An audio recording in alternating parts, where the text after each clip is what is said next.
Hello friends, welcome back to B English champion YouTube channel. Guys, आज जो story मैं आपके लिए लेकर आया हूँ उसका टाइटल है द प्राउड लॉयन। ये बहुत ही अच्छी और काफ़ी इंटरेस्टिंग स्टोरी है, पढ़कर आपको काफ़ी अच्छा लगेगा और काफ़ी कुछ इस स्टोरी से आपको सीखने को भी मिलेगा। और आज की स्टोरी को मैं बिल्कुल बेसिक लेवल से आपको पढ़ाऊंगा। एक एक वर्ड को पहले मैं इंग्लिश में रीड करूंगा ताकि आप हर एक वर्ड का सही प्रोनाउंसिएशन सीख पाएँ, और उसके बाद हर एक वर्ड का हिंदी ट्रांसलेशन भी बताऊंगा ताकि आपके लिए इसको पढ़ना और समझना बिल्कुल आसान हो जाए। और इसके अलावा इसमें जो ग्रामर का पार्ट है, जैसे किस तरह के टेंसेस का यूज़ किया गया है, वर्ब की कौन सी फॉर्म का यूज़ किया गया है, वो सब बिल्कुल डिटेल में डिस्कस करते चलेंगे और साथ ही साथ वर्ड मीनिंग भी नोट करते चलिएगा ताकि आप बाद में उनको रिवाइज कर सकें। तो गाइस, इसी तरह से हम अपने English reading skills, comprehension skills को इम्प्रूव करते चलेंगे। तो गाइस, मेरे साथ आप वीडियो में एंड तक बने रहिएगा और स्टोरी अच्छी लगे, पढ़ाने का तरीका पसंद आए तो वीडियो को लाइक, शेयर और कमेंट ज़रूर कर दीजिएगा। तो स्टार्ट करते हैं। टाइटल है द प्राउड लॉयन। लॉय यानी घमंडी शेर।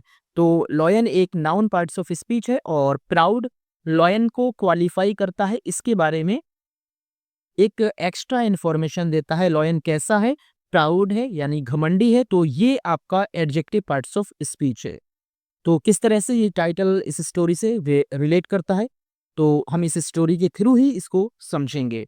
Once a lion was very proud and vain. Once यानी एक बार, और अ लॉयन यानी एक शेर, वॉज था, वेरी प्राउड यानी बहुत घमंडी, एंड वेन। वेन का मतलब भी घमंडी ही होता है, इसको हम तुच्छ कह सकते हैं। तो इस तरह से ये सेंटेंस का मतलब हुआ, एक बार एक शेर बहुत घमंडी और तुच्छ था, यानी वो अपने आप पर बहुत घमंड करता था, अपनी ताकत पर, अपनी शान और शौकत पर। और वेन का मतलब भी एक प्रकार से घमंडी ही होता है। तो इस तरह से ये दोनों वर्ड आपके एडजेक्टिव पार्ट्स ऑफ स्पीच हैं जो कि क्वालिफाई कर रहे हैं लॉयन को, लाइन के बारे में एक्स्ट्रा इन्फॉर्मेशन दे रहे हैं। Next, he always rude to the other animals.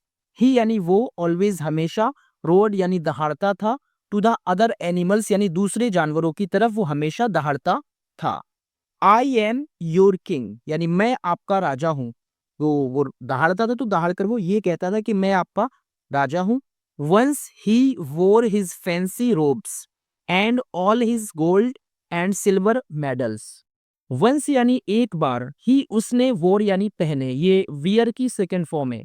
His fancy ropes यानी अपनी सुंदर पोशाकें। रोब्स का मतलब होता है पोशाक, कपड़े।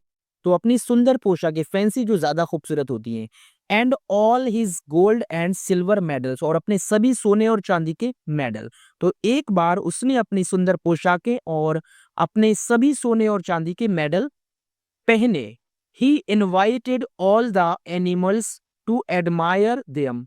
उसने दावत दी यानी इनवाइटेड किया, निमंत्रण दिया, ऑल द एनिमल्स सभी जानवरों को, टू एडमायर प्रशंसा करने के लिए, देम उनकी, यानी जो उसने कपड़े पहने थे, जो मेडल्स पहने थे, तो उन सभी को एडमायर करने के लिए, उन सभी की प्रशंसा करने के लिए इसने सभी जानवरों को निमंत्रित किया। So all the animals came there, इसलिए ऑल द एनिमल्स सभी जानवर, केम आ गए, वेयर वहां, इसीलिए सभी जानवर वहां आ गए। A tiny beetle was there too. A tiny beetle एक छोटा सा गुबरैला। बीटल का मतलब गुबरैला होता है, इसको, इसका मतलब झींगर भी होता है, और इसको हिंदी में बात करें तो भृंग भी होता है। तो इसको हम, जो हिंदी की बुक्स होती हैं उसमें, हिंदी की कहानियों में इसको गुबरैला लिखा जाता है, यानी एक छोटा गुबरैला। वॉज यानी था, देयर वहां, टू यानी भी, एक छोटा गुबरैला भी वहां था।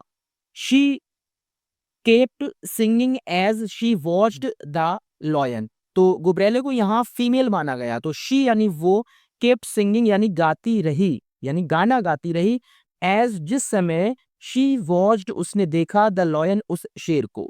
तो वो ये गाती रही जब उसने शेर को देखा। आई am small, I am little यानी मैं छोटी हूँ, मैं छोटी हूँ।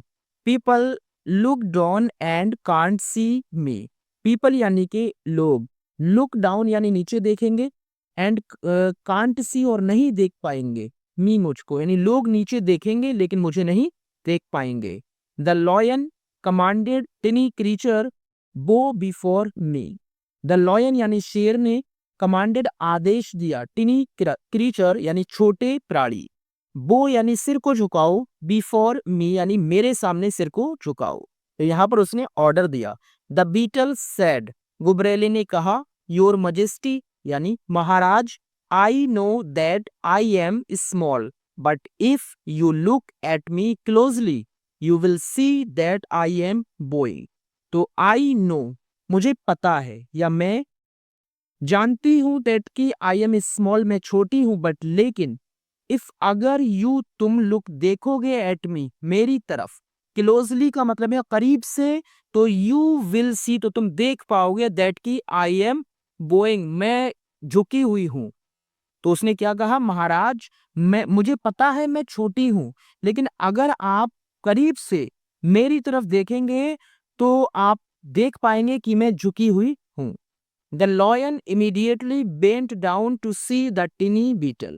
द लॉयन यानी शेर, इमीडिएटली तुरंत ही, बेंट डाउन नीचे झुका, टू सी देखने के लिए, द टिनी बीटल उस छोटे से गुबरैले को। तो शेर तुरंत ही उस छोटे से गुबरैले को देखने के लिए नीचे झुका। But his ropes and his many medals made him so heavy that he lost his balance. But लेकिन हिज रोब्स उसकी पोशाकें, एंड हिज मैनी मेडल्स और उसके बहुत सारे मेडल, मेड कर दिया हिम उसको, सो हैवी इतना भारी, दैट कि ही लॉस्ट उसने खो दिया, हिज बैलेंस अपना संतुलन। तो लेकिन उसकी पोशाकें और उसके मेडल्स ने उसको इतना भारी कर दिया कि उसने अपना नियंत्रण यानी अपना जो बैलेंस था वो खो दिया। ही फेल ओवर, इसका मतलब वो उसके ऊपर गिर गया। All the animals started laughing, सभी जानवरों ने शुरू कर दिया। लाफिंग यानी हंसना। तो ये आपका जीरेंडियल नाउन है, यानी जेरन फॉर्म में नाउन है। ये जेरन फॉर्म कब होती है, जब वर्ब की फर्स्ट फॉर्म में आईएनजी लगी हो और वो एक नाउन का काम करे, तो उसको हम जेरंड कहते हैं। और इसका यूज सब्जेक्ट और ऑब्जेक्ट दोनों फॉर्म्स में किया जा सकता है। तो यहाँ पर ये ऑब्जेक्ट का काम करता है। सभी जानवरों ने हंसना शुरू कर दिया। The embarrassed lion ran away, यानी शर्मिंदा शेर। तो एम्बेरेस्ड यहाँ पर एक एडजेक्टिव है, क्योंकि लाइन को क्वालिफाई कर रहा है। कैसा लॉयन है, शर्मिंदा शेर। रैन अवे, भाग गया। He was not so mighty after all, he यानी वो, वॉज था, नॉट नहीं, सो माइटी इतना शक्तिशाली, आफ्टर ऑल यानी आखिरकार वो इतना शक्तिशाली नहीं था। मोरल की बात करें तो नेवर बी बोस्टफुल, नेवर कभी नहीं बी बनो, बोस्टफुल का मतलब होता है यानी शानो शौकत दिखाने वाले, हब्बाई गाटना यानी अपने बारे में बड़ी बड़ी बातें करना, तो उसको बोस्टफुल कहते हैं। तो कभी भी बोस्टफुल मत बनो, यानी शानो शौकत दिखाने वाले कभी मत बनो। गाइस ये एक शॉर्ट मोरल स्टोरी थी, आपको अच्छी लगी हो, पढ़ाने का तरीका पसंद आया हो तो प्लीज वीडियो को लाइक शेयर और कमेंट जरूर कीजिएगा, ताकि मुझे मोटिवेशन मिलता रहे और मैं और भी बहुत अच्छी अच्छी वीडियो आपके लिए लाता रहूं। तो guys thank you so much for watching this video, keep learning and keep watching.